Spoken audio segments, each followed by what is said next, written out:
The Alabama Farmers Federation and the Alabama Farmers Cooperative proudly present Simply Southern with your hosts Jim Allen and Mary Johnson. Good morning and welcome to Simply Southern. I'm Jim Allen. And I'm Mary Johnson. Coming up on today's show, we'll take you to a farm that only a fisherman could truly love.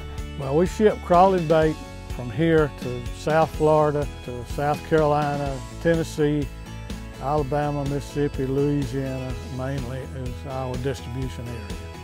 And Samantha Carpenter heads to Colbert County's FFA Ag Day, where driving tractors and nails takes on an almost Olympic intensity for some talented high school students. We're teaching welding, we're teaching building construction, we're teaching horticulture, we're teaching these basic skills that kids can use whether they go into an ag career or not. And Sidney Phelps with Bonnie Plants is back with us here in the studio this week. We'll put his gardening wisdom to the test. But to get us started, from Helen Keller to Zelda Fitzgerald, women have played an integral part in the story of our state. In the historic halls of one of the nation's oldest women's colleges, Alabama has honored these leading ladies for more than 40 years. We'll stop in at the Alabama Women's Hall of Fame when Simply Southern continues.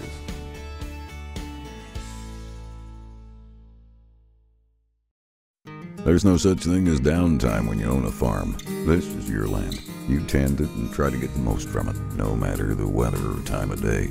It's been that way for generations. And for generations, your local quality co-op store has been there for you, with a full range of agriculture supplies and services, from feed to fertilizer, seed to grain storage, and the right hardware for any application. You'll always find what you need, plus friendly, knowledgeable advice at your local quality co-op store. There's one near you. The blessing of Alabama agriculture is more than 3 meals a day. It means independence from foreign nations, freedom to pursue other jobs and activities, conservation of natural resources, and preservation of family values. For 93 years, the Alabama Farmers Federation has brought together the men and women whose work fills our plates and fuels the American dream. Today's farming operation is more complex than ever before, with precision agriculture becoming an integral piece to farm management. AccuField provides precision agriculture technologies and site-specific management capabilities in a simplified and interactive format, helping you put all the pieces of the farming puzzle together. For more information, visit us at www.accufield.com. I'm gonna need an electrician. Rita and Mike were replacing a built-in microwave. Don't scratch the stove. Okay. All right, let's go get something to eat. Smart and beautiful. When Rita called, she said, "You're not gonna believe what happened." I said, "Rita, because we had your regular Alpha policy review, your damage is covered." Glad we left the insurance to a pro. Good call. For service and savings, call Alpha. Well, we didn't scratch the stove. If your mama called Alabama home, the legacy of women in our state's history probably doesn't surprise you. Come along with us this week as we celebrate this proud heritage at the Alabama Women's Hall of Fame. From the Civil War to civil rights, there's a lot of history that's been written here in Alabama. The story of our state hasn't always fairly reflected the proud contribution of its daughters. But at Judson Women's College in Marion, Alabama, one institution is shining a light. The Alabama Women's Hall of Fame was established in 1970. It became a state agency in 1975. Its purpose is to recognize outstanding women associated with the state of Alabama and also to provide a permanent place where others can learn about the significant contributions that women have made to the history of the state of Alabama. Plaques honoring some of Alabama's most distinguished ladies fill the rooms of Howard Bean Hall, showcasing the wide impact women have had in the story of our state. Nurses, doctors, educators, the first woman governor, the first woman elected to an appellate court in Alabama, the first woman U.S. Senator, missionaries who have changed lives all over the world, actresses, Tallulah Bankhead, Zelda Fitzgerald. The list is almost infinite. Among the Hall's first inductees was Julia Tutwiler, a leading figure in education and instrumental in state prison reform that separated juvenile offenders from the more hardened adult population. One of the more well-known of the Hall's inductees is Helen Keller, whose story and tireless advocacy has inspired generations of people with disabilities around the world. The monumental victory of the civil rights movement may not have been possible if not for the courage of a Montgomery woman who refused to give up her seat. While some names may be more familiar, all of these honorees have blazed trails felt throughout our state. Visitors to the Hall of Fame commonly walk away with a new appreciation of just how much Alabama owes its women. The shock and surprise and delight when they walk in and see how many Alabama women have made such significant contributions. And yet, most people who walk through these doors have no idea what a difference Alabama women have made. It is absolutely crucial for there to be a permanent place where the significant contributions of Alabama women are honored, are preserved, and are shared for generations to come. And for these future generations, the Hall of Fame stands not only as a tribute to its exceptional inductees, but also a bright banner of what is possible. This is a treasure of information for school children, for historical scholars, so that the contributions of women are not forgotten.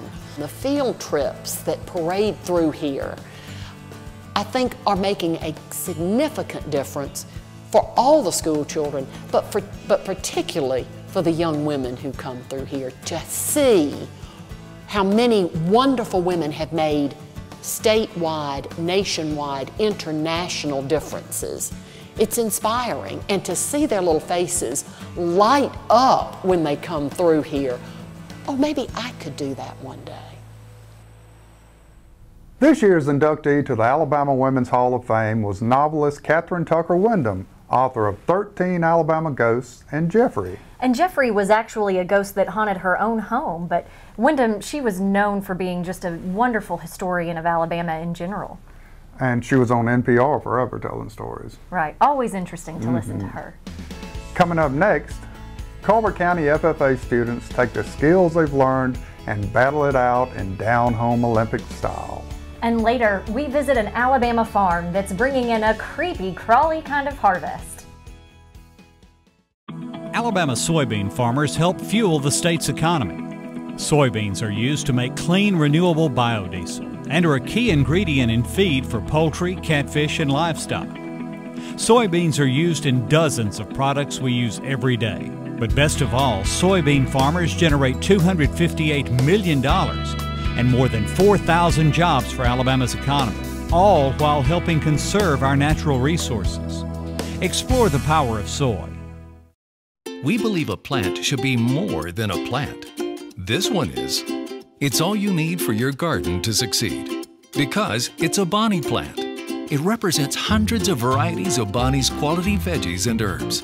But more, it's from generations of Bonnie people who are passionate about sharing their love of gardening with you. Look for this little Bonnie plant and a whole family of plants like it in your garden center. Bonnie Plants, so you'll know how to grow. Support healthy food from local farmers by purchasing a Farming Feeds Alabama license plate. The tag funds education and promotion efforts, including Ag in the Classroom, agricultural scholarships, and youth programs. Get your Ag tag today. Alabama wheat and feed grain farmers grow food, fuel, and freedom.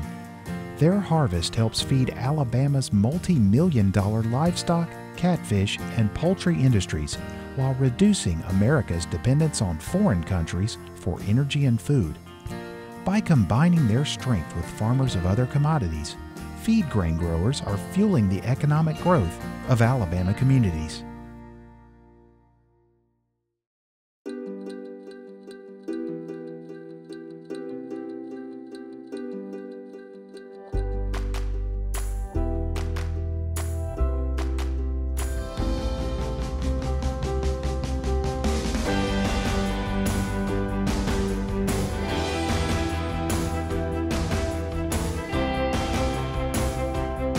Brought to you by the Alabama Beef Checkoff Program. Fire up the grills. Beef, it's what's for dinner.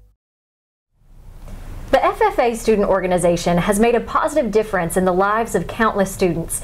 The education and experience gained through FFA programs prepare its members both for today and the future. This week, Samantha Carpenter heads to Colbert County's annual Ag Day, a showcase of skills and knowledge in a competitive format some call the Country Boy Olympics. Tractors, livestock, feats of skill in riding high in the saddle, you might think the rodeo has come to town.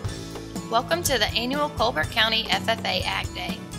Today's event was something that we started 13 years ago to bring all of our county FFA students together for our county FFA contest, but it's more than that. I grew up and we would have contests at somebody's farm. We would do one contest one day and one the next.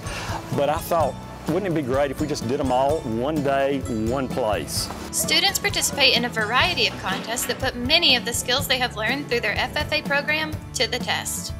We do all kinds of competitions, from livestock judging to forestry to construction, and we have speaking competitions we will award today, and they were held in the fall, and it's just a big fun thing that our county comes together and does and have a good time. Organizers say the purpose of FFA is to teach students skills that they'll use throughout their life. The purpose of today's event was recognition of what they've learned. We have kids that may not be the star athlete or play in the band, and they don't always fit in, but something like this is something that they could fit into. And if they are a really good nail driver, if they're really good with livestock, we want to give them that recognition. And Ag Day allows us to do that. While students certainly enjoy the camaraderie and competition, event organizers stress the FFA mission to prepare its members for the future. Ag is so much more than cows, sows, and plows. And I know everybody's heard that, and it's true. We are really making a full effort to make sure that these kids are ready, are college and career ready. We're teaching welding, we're teaching building construction, we're teaching horticulture, we're teaching these basic skills that kids can use, whether they go into an ag career or not. Colbert County's FFA Ag Day is a fun demonstration of this knowledge, but participants feel there are other valuable benefits beyond technical prowess. When you get a job in the future, you're going to have to work with other people, and it shows leadership skills. It shows you that you're going to have to take the role in some of these things, and it also just shows that you can have fun while trying to win a competition. Winners in several of the contests at Colbert County's Ag Day will go on to compete in their district eliminations against other schools in North Alabama, with a chance to move on to competitions at the state and national level. With few programs in the state holding a similar local event, Colbert's Ag Day could prove advantageous. We feel like our kids have an edge because of Ag Day, because we've already put them through a grueling contest. Of course, the importance of FFA extends beyond just its student body. Perhaps the best testament to this is the support from the local community. Everybody wants to support FFA, and everybody's going to give money, time, prizes, and they're happy to do it. I'm very proud of the ag community in Colbert County and what they do and coming together for this. My FFA is one of my biggest families, my officer team, my whole chapter, and if you're not involved in the FFA, you're missing out on a huge opportunity. This year's event was attended by 60 FFA members representing Colbert County's 3 high schools, and organizers are enthusiastic about the response. Reporting for Simply Southern, I'm Samantha Carpenter. And we have a winner! Even though it's called the Country Boy Olympics, they're really learning a lot of skills, these students are, that they can then go on to use in statewide and national competitions, and also if they're interested in agriculture, they'll be easy to apply. You know, some of those guys and girls can back a tractor better than I could ever back a car. It's amazing. It's amazing. Well, and there's so many pivot points on some of those trailers that they have to back up. It truly is, it is a skill. When we return, Old MacDonald had a worm. We'll take a look at a different side of agriculture after the break. For nearly 50 years, the electric cooperatives of Alabama have been giving young people an opportunity to visit our nation's capital, where they learn about the value of electric cooperatives and the importance of grassroots advocacy. Top students join with thousands of others touring monuments, landmarks, and meeting with their congressional delegation. The Rural Electric Youth Tour program. Just one more way the electric cooperatives of Alabama are investing in the future of our state. Alabama wheat and feed grain farmers grow food, fuel, and freedom. Their harvest helps feed Alabama's multi-million-dollar livestock, catfish, and poultry industries while reducing America's dependence on foreign countries for energy and food.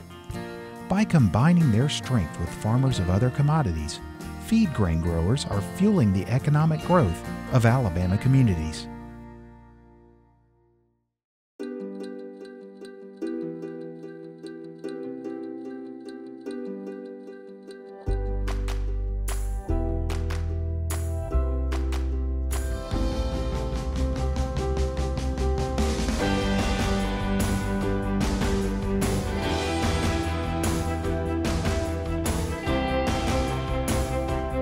Brought to you by the Alabama Beef Checkoff Program. Fire up the grills. Beef, it's what's for dinner.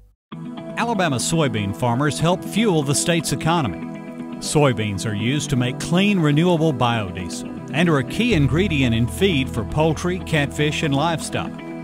Soybeans are used in dozens of products we use every day. But best of all, soybean farmers generate $258 million and more than 4,000 jobs for Alabama's economy, all while helping conserve our natural resources. Explore the power of soy.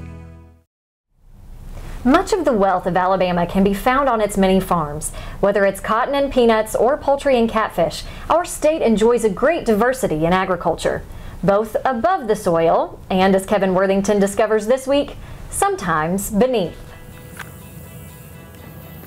You know, many a summer day in the South has passed with little more than a fishing rod and a cup of squirmy friends.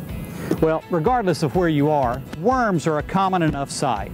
But for the typical weekend angler, those worms are far more likely to be found on a store shelf than in the backyard. Well, if this sounds like you, Bobby Reeder is your friend. His family's 4R Farms in Geneva County has been keeping hooks baited across the southeastern United States for more than half a century. Well, my grandfather on my mother's side started the business in 1943 or thereabouts. He got started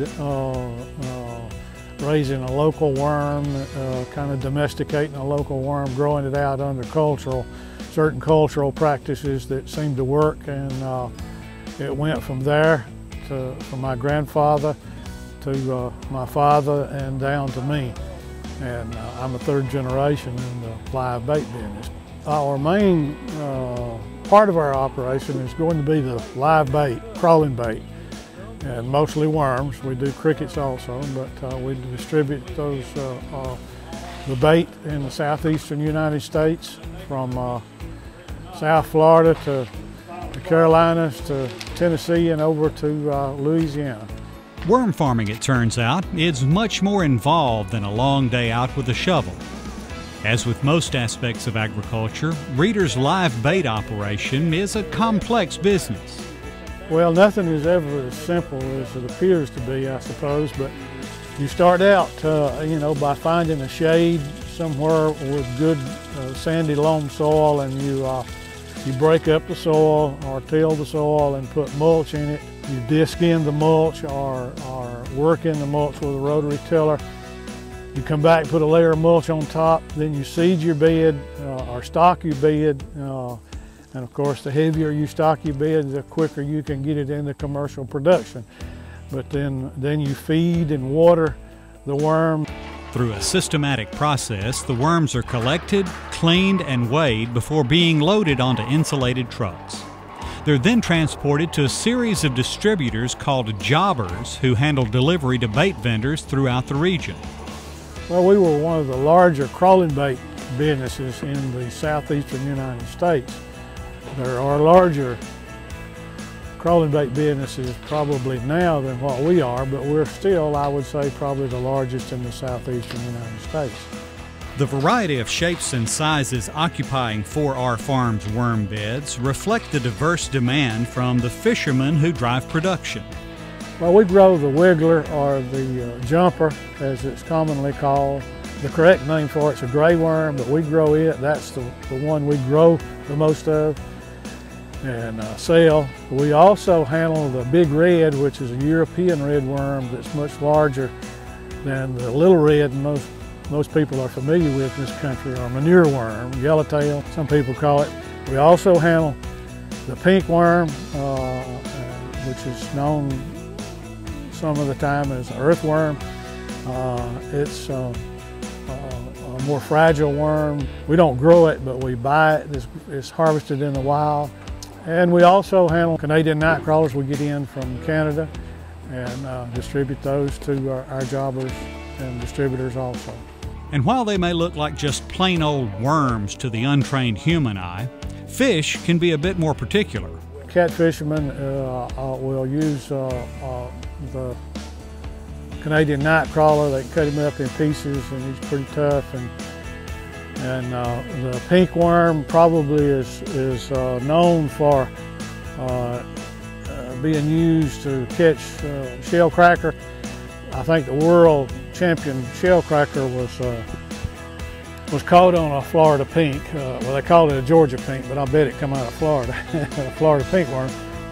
And then the wiggler and the jumper and big red, they're used for catching brim and shell cracker. Reeder and his brothers have their hands on worms nearly every day, but Bobby says he likes to handle them on his off days as well.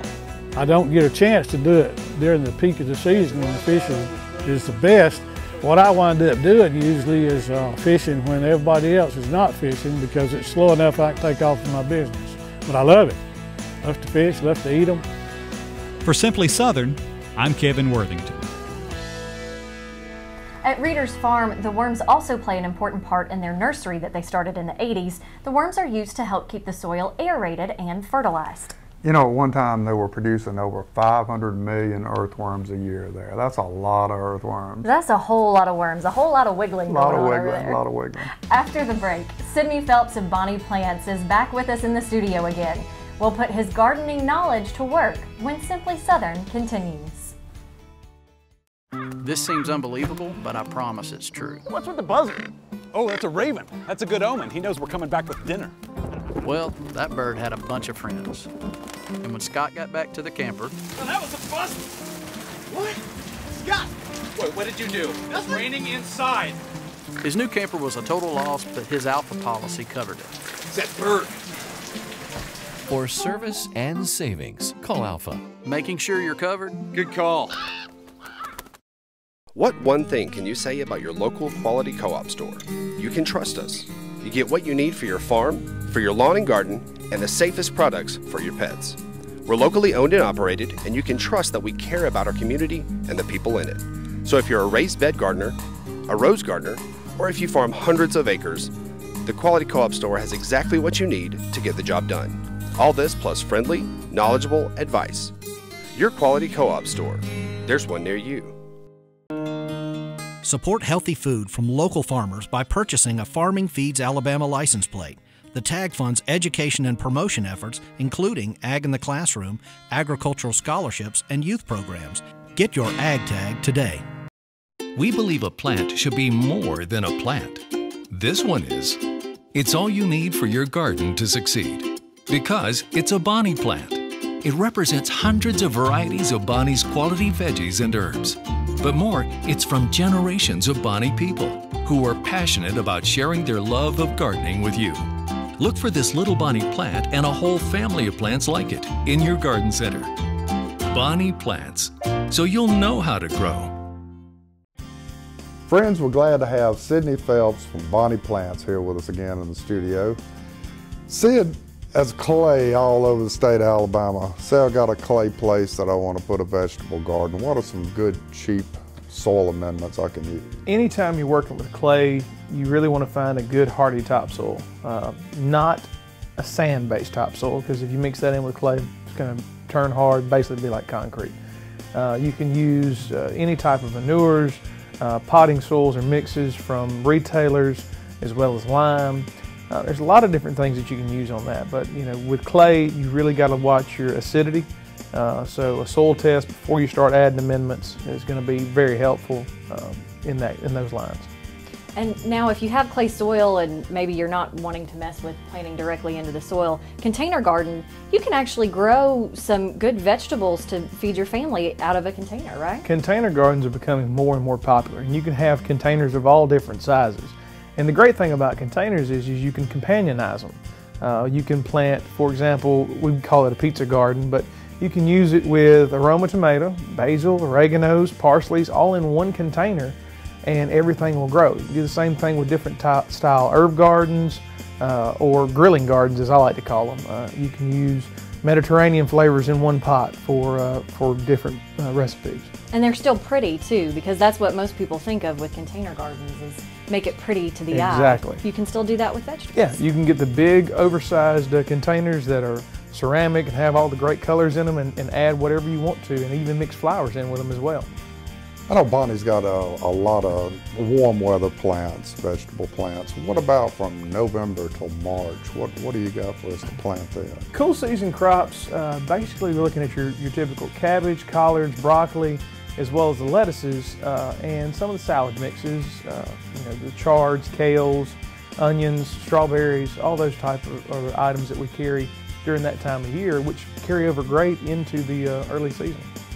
Sidney, thank you again so much for being here. Always a lot of information for our backyard gardens. Remember, there's a Bonnie Plants app, and you can get more information to help your backyard garden by visiting bonnieplants.com.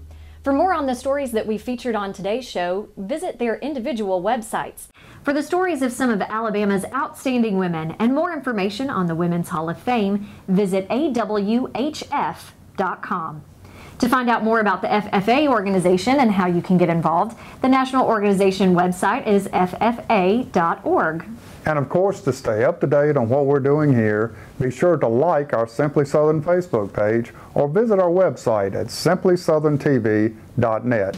Tune in next week as I get a lesson in how to gobble like a pro from Alabama's turkey man, Eddie Salter. Plus, rural electric cooperatives are giving high school students all over the state a chance to see our nation's capital and learn how the political process works. Thanks for joining us for this episode of Simply Southern. I'm Jim Allen. And I'm Mary Johnson. We hope to see you again next week.